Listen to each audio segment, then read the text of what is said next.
أعوذ بالله من الشيطان الرجيم بسم الله الرحمن الرحيم السلام عليكم ورحمة الله وبركاته الفاتحة أعوذ بالله من الشيطان الرجيم بسم الله الرحمن الرحيم الحمد لله رب العالمين الرحمن الرحيم مالك يوم الدين إياك نعبد وإياك نستعين اهدنا الصراط المستقيم صراط الذين أنعمت عليهم غير المغضوب عليهم ولا الضالين آمين رب اشرح لي صدري ويسر لي أمري واحلل عقدة من لساني يفقه قولي اللهم افتح علينا حكمتك وانشر علينا من خزائن رحمتك يا أرحم الراحمين اللهم إنا نعوذ بك من البرص والجنون والجذام ومن سيء الأسقام أما بعد الحمد لله syukur pada Allah Subhanahu wa taala kerana diberikan kelapangan pada kita pada malam ni. Mudah-mudahan Allah Subhanahu wa taala kurniakan juga bagi kita segala kebaikan, kerahmatan, keberkatan di dunia dan juga di akhirat esok, mudah-mudahan.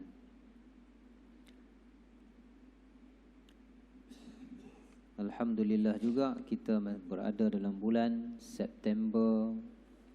Dalam bulan ni orang meraihkan 16 September iaitu hari Malaysia. Biasa bila orang bincang tentang hari Malaysia, maka orang bincang tentang perpaduan.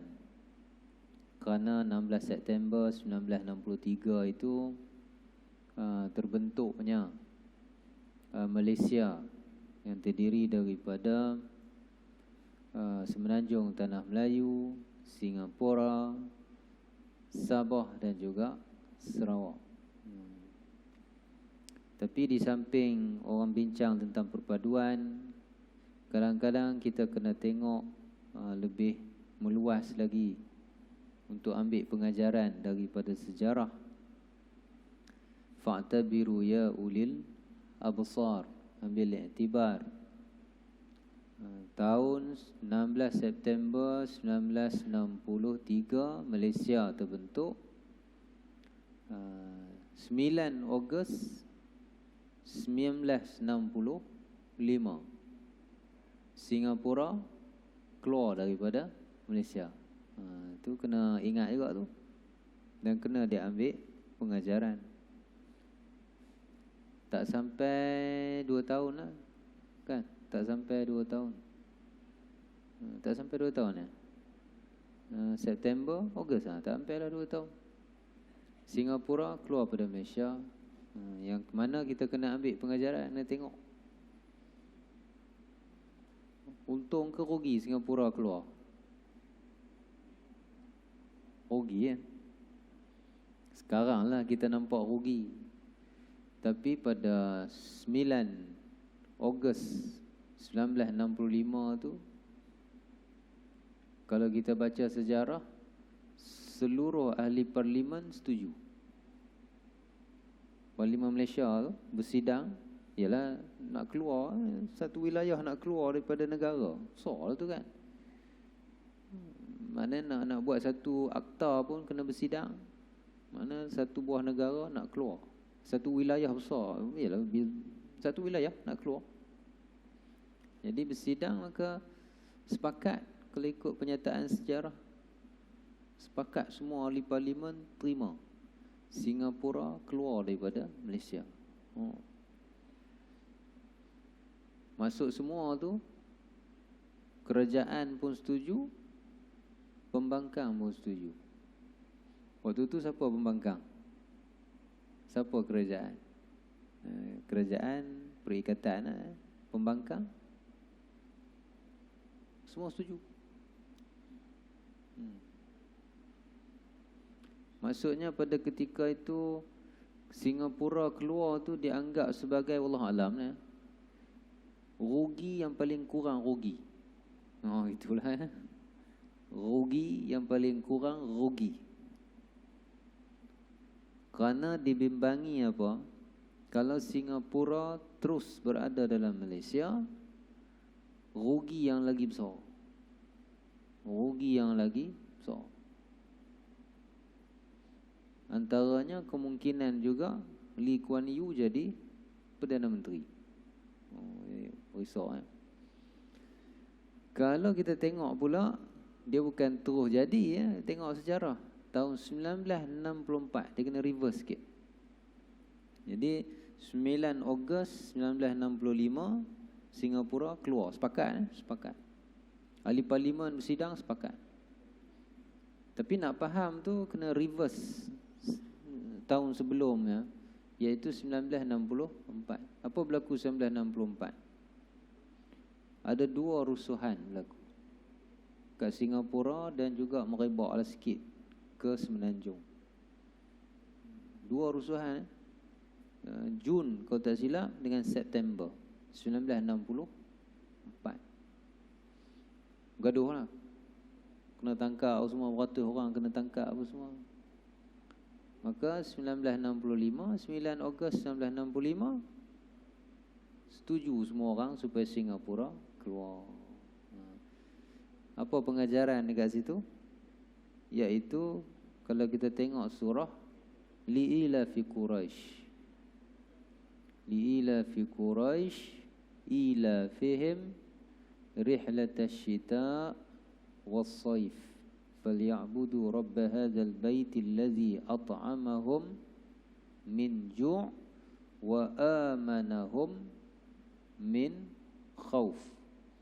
Dalam ayat ni ada 2 nikmat besar, iaitu makan dan yang keduanya aman.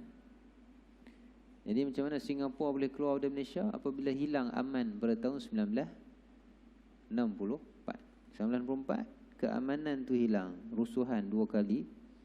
Maka bila hilang keamanan tu membawa kepada keluarnya Singapura pada tahun 1965.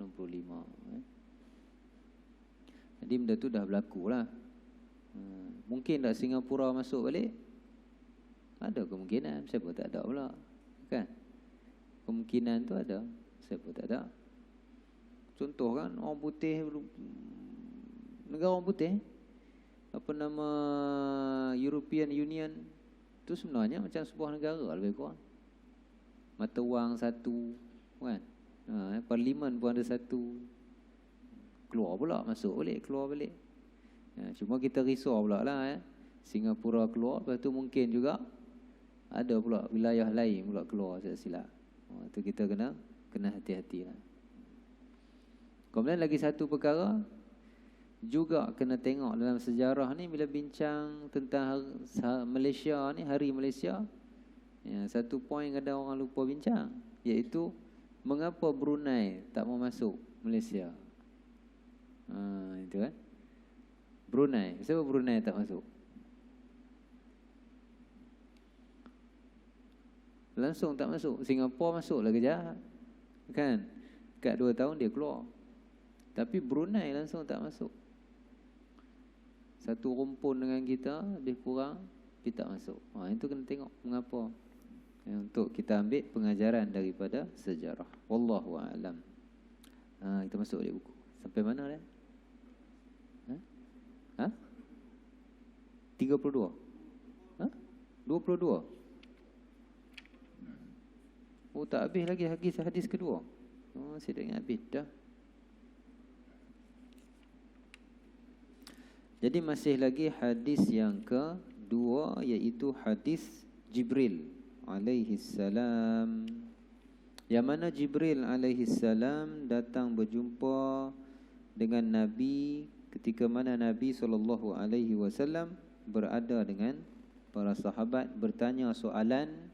Tujuan daripada bertanya soalan adalah untuk mengajar para sahabat. Muka surat 22, Yang mana satu? 20. Okey, sorry. Ke surat 20 nombor 12. Walaupun keimanan ditafsirkan dengan perkara kepercayaan, tetapi ia juga berkaitan dengan amalan. Ini kita bincangkan apa? Bila mana Jibril alaihissalam kata kepada Nabi, akhbirni anil iman, ceritakan kepada aku tentang iman. Maka Nabi pun kata, iman tu al-imanu billah, percaya pada Allah, percaya kepada malaikat, kitab, rasul, hari kiamat dan juga qada dan qadar. Jadi kita tengok kat situ tak ada amalan. Tak ada amalan. Walaupun dalam rukun iman itu tidak ada amalan, namun begitu ia juga berkait dengan amalan. Kait itu kat mana? Ini adalah kerana kepercayaan yang sempurna itu adalah kepercayaan yang membuahkan amalan. Itu baru sempurna. Maksudnya kalau orang tu dia percaya tapi dia tak beramal, dia tak sempurna iman dia tu. Dia percaya tapi dia tak buat. Maksudnya percaya betul ke? Tak berapa lah. Tak berapa lah. Percaya betul ni apabila kita percaya kemudian kita praktikkan, kita laksanakan dia. Itu barulah kepercayaan yang sebenar. Macam kita tahu qiyamul lail fadilat cukup besar. Fa innahu da'bus salihin min qablikum. Qiyamul lail, bangun sembahyang malam kan. Itu kebiasaan bagi orang-orang yang soleh sepanjang sejarah manusia. Orang soleh dia mesti bangun malam. Orang soleh mesti bangun malam. Tapi adakah kita yalah. Adakah kita buat dia tiap malam? Kita percaya benda tu baik. Tapi gitu Jadi bila sempurna kepercayaan tu bila kita buat, itu barulah sempurna kepercayaannya. Kita percaya Quran tu betul. Percaya dah. Percaya dah Quran tu betul. Tapi adakah kita tengok sungguh Quran, kita tengok sungguh hukum dia, kita laksana hukum dia. Bila laksana, baru betul-betul sempurna. Kalau tak dia apa? Gitu-gitulah. Kan? Jadi hubungan dengan amalan tu kat mana? Apabila iman yang sempurna itu ditafsirkan dengan pelaksanaan, implementasi. Dalam menyebutkan hadis ini, Rasul seolah-olah menyatakan kepada kita, setelah kita melakukan amalan-amalan dalam kategori Islam. Sebelum tu ditanya tentang Islam, maka rukun Islam yang 5, syahadah, semayang, zakat, haji, kemudian puasa. Maka ia menunjukkan kepada tahap keimanan kita yang terbukti melalui amalan perbuatan tersebut. Oleh itu para ulama salafus salih bersepakat bahawa iman mengandungi 3 perkara. Perkara hati, amal perbuatan dan juga kepercayaan. 3 perkara. Perkara berkaitan dengan hati iaitu rasa. Sebenarnya bila ada rasa tu paling tinggi. Paling tinggi sekali. Kita percaya, kita buat. Buat saja belum ada rasa, tak sempurna lagi. Buat dengan rasa. Masuk rasa tu penghayatan tu paling tinggi. Sebab kadang-kadang dia percaya, kemudian dia buat dalam keadaan dia paksa diri dia. Itu tak berapa sempurna lagi. Tapi apabila seorang tu dia percaya, dia buat, kemudian dia buat tu pula dengan rasa seronok. Situ sempurna iman dia. Percaya qiyamul lail tu bagus. Kan? Dia paksa diri dia buat. Tapi sebenarnya tak okey lagi. Dia kena sampai satu tahap, dia buat tu dalam keadaan dia rasa seronok lah. Rasa. Maka waktu itulah dianggap sebagai yang paling sempurna kepercayaan tu.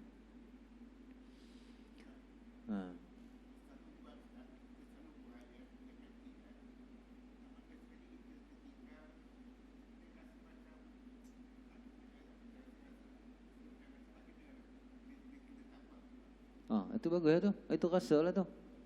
Bila tak buat rasa macam tak kena kan. dah biasa sembahyang duha, bila tak buat, dia sibuk macam mana ke, tak buat dia rasa lain macam. Itu tinggi lah tu. Itu mudah-mudahan tinggilah kedudukannya. Kerana dia dah ada elemen rasa. Jiwa tu dah ada rasa, masuk dalam jiwa dah. Kadang-kadang perkara tu kita nak buat tapi tak boleh nak buat. Gitu kan. Tapi walaupun tak boleh buat, kita ada rasa tu. Rasa tu yang menunjukkan kepada kesempurnaan iman. Hubungan antara iman dan amalan dapat dilihat dalam beberapa nas. Iman dengan amalan, percaya dengan tindakan. Contohnya Allah Ta'ala kata, innamal mu'minuna allazina idza dzukirallahu wajilat qulubuhum. Sesungguhnya orang-orang yang beriman, itu kan, orang-orang yang beriman adalah mereka itu apabila disebut nama Allah maka gementarlah hatinya. Itu. Dia ada pergi kepada hati, ya, dia ada tindakan, dia berlaku. Wa idza tuliyat alaihim ayatuhu zadatuhum imana. Bila depa dengar ayat-ayat Allah Taala, maka bertambah kuat imannya. Nampak? Dia ada hubungan dengan amalan, dengan tindakan. Wa ala rabbihim yatawakkalun. Dan mereka itu bertawakal kepada Tuhan mereka. Lepas tu Tuhan sambung lagi, allazina yuqimuna as-salah. Siapa dia orang beriman ni? Orang-orang yang mereka itu mendirikan sembahyang. Jadi dia kait. Dia tak boleh kata saya beriman tapi tak sembahyang. Tak boleh. Tak jadi gitu. Dia beriman tapi zakat tak bayar. Tak jadi. Saya beriman tapi aurat tak tutup. Tak jadi. Kan? Dia tak jadi itu. Maknanya dia iman tapi imannya tak sempurna. Gitu. Kita cuba nak mencari kesempurnaan iman kita. Maka orang-orang beriman ni antara sifatnya apa? Allazina yuqimuna as-salah wa mimma razaqnahum yunfiqun. Dan sebahagian daripada apa hak kami rezekikan kepada mereka, mereka infak, beri. Jadi dua perkara ni kalau kita tengok Quran selalu ulang. Semayang, lagi satu keluar duit, infak. Kita tengok Quran selalu ulang. Alif Lam Mim zalikal kitab la raiba fih hudan lil muttaqin allazina yuqimu nas-salah wa mimma razaqnahum yunfiqun. Biasa kita tengok macam tu. Semayang dengan keluar duit, infak mesti. Cuma dia ada dekat situ mimma, sebahagian daripada. Jangan infak semua. Infak sebahagian. Min tu kalau kita mengaji bahasa Arab disebut sebagai min litab'id. Min nak menunjukkan sebahagian, bukan semua. Jadi Allah tak suruh kita infak semua. Allah suruh kita infak sebahagian saja. Melainkan kalau iman kita dah betul-betul tinggi macam Abu Bakar radhiyallahu anhu, bolehlah semua. Sayyidina Umar pun Rasul tak terima. Sayyidina Umar pun Rasul tak terima kan. Sayyidina Umar cuba nak buat macam Abu Bakar, Nabi tak terima. Nabi terima sebahagian je. Jadi Abu Bakar ni memang special sikit, lebih daripada orang lain. Maka dua ni selalu kita tengok digandingkan, semayang dengan memberi. Sebab tu kalau boleh kita cuba jadikan tabiat kita. Bila nak mari semayang, kita memberi. Berilah mana-mana, masuk tabung ke mana-mana, masuk tabung masjid ke, beri, tapi beri. Kerana bila beri ni dia macam-macam, fadilatnya besar. Kalau tengok Quran, fadilat memberi ni, sedekah ni cukup besar. Dia digabung dua, semayang dengan sedekah. Mereka itulah orang-orang yang benar-benar beriman. Ulaika humul mu'minuna haqqan. Maksudnya ada orang beriman tapi iman dia tak berapa nak benar. Jadi kita ni usaha untuk kita mencapai kepada sempurnanya iman. Macam mana nak sampai sempurna iman? Dengan adanya amalan juga. Mesti ada terbukti dengan amalan. Anna Nabiy sallallahu alaihi wasallam qala liwafdi Abdul Qais amirukum bi arba'. Nabi SAW bersabda kepada delegasi Abdul Qais. Ini satu kumpulan orang daripada kabilah Abdul Qais jumpa Nabi SAW. Maka Nabi pun kata, Nabi sabda, aku menyuruh kamu semua dengan 4 perkara. Al-iman billah, beriman kepada dengan Allah semata-mata. Al-iman billahi wahdah, al-iman billahi wahdihi.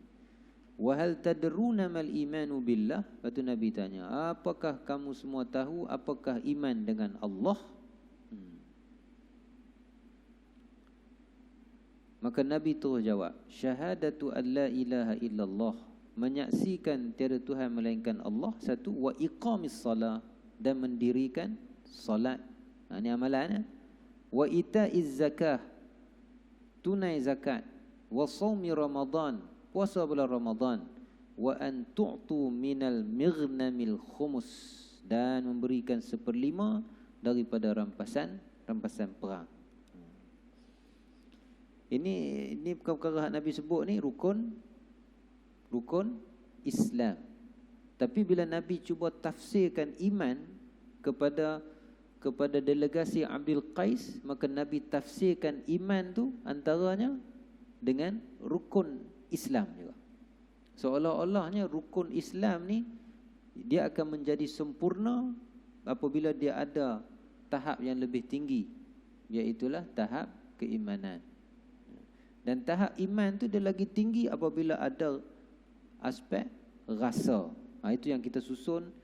Islam, iman, naik lagi satu. Islam, iman, naik lagi satu. Ihsan. Jadi ihsan tu rasa. Jadi bila kita buat satu kerana rasa, itu tinggilah.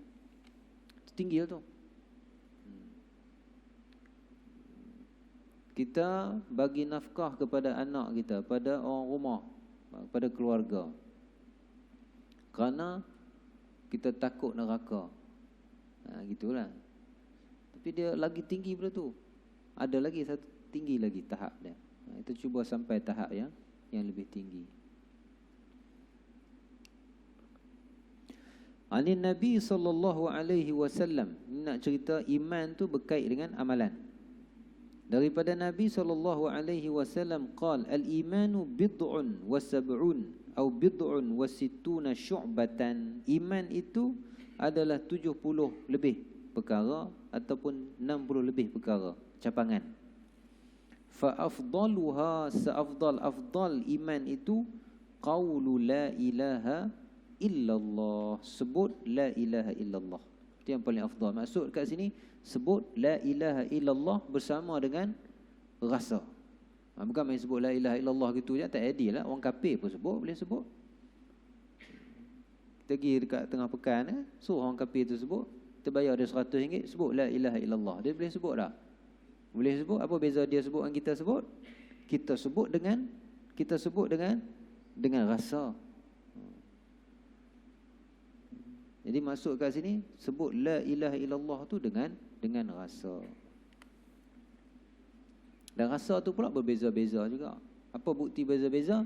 Ada orang boleh berzikir la ilaha illallah 10 kali, tu pun bertuah dah. Ada orang 100 kali. Ada setengah tempat 1000 kali. Pernah try la ilaha illallah 1000 kali. 1000 kali la ilaha illallah. Setengah memang biasa, la ilaha illallah 1000 kali.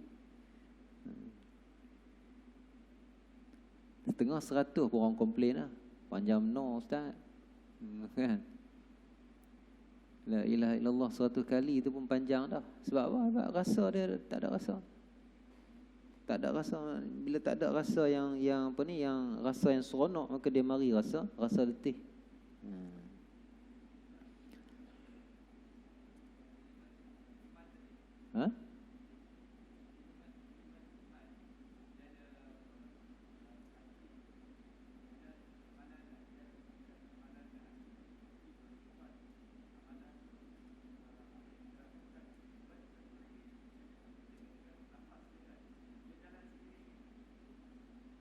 orang dengar. Pakai ni tak orang dengar. Jalan seiring antara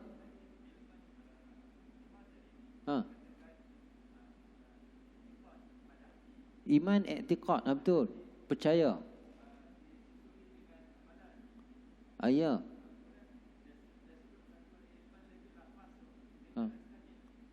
Ya. Maknanya dia sebut la ilaha illallah. Kita sebut la ilaha illallah. Kita sebut Apa beza kita sebut dengan orang kafir sebut? Kita percaya. Apa beza orang yang boleh la ilaha illallah 100 kali dengan orang yang boleh 1000 kali? Rasa. Dia boleh 1000 kali la ilaha illallah. Semayang sama-sama lah. Benda-benda amalan lain semua sama aja. Semayang, kita boleh dah upah orang kafir semayang.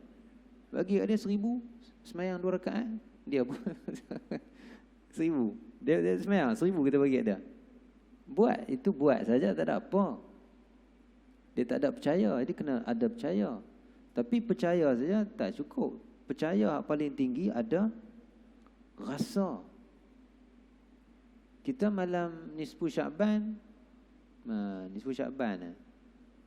semayang 2 rakaat tu je, cukup lah. Baca Yasin kan, baca Yasin, semayang 2 rakaat cukup lah. Setengah tempat 100 rakaat. Macam mana dia boleh semayang 100 rakaat? Satu malam 100 rakaat. Satu malam 100 rakaat. Sebab apa boleh buat tu?